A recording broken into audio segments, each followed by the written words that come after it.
The one side effect that came sort of unanticipated and has really implications, I think, for safe vaccination, and I want to stress that that's my position, is not that we don't or do, it's that we do it as safely as possible, and that is myocarditis. Myocarditis is inflammation of the muscle of the heart, often precipitated after a viral illness or something. That's typically how we see myocarditis.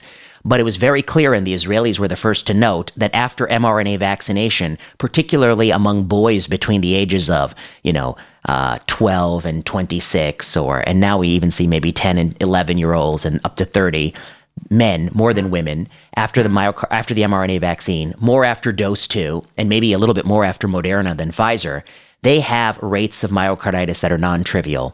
Israel's original estimate was 1 in 3,000 to 1 in 5,000 after dose 2 of the Pfizer vaccine. Now, why does that matter? This is a serious adverse event. It often leads people to come into the hospital.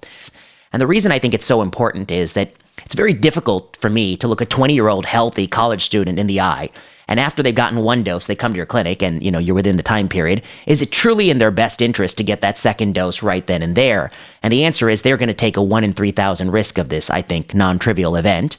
And is the benefit, the further reduction in hospitalization, is that in the 1 in 3,000 ballpark, or is that in the 1 in 30,000 or 1 in 300,000 ballpark? Because they're so young and healthy anyway.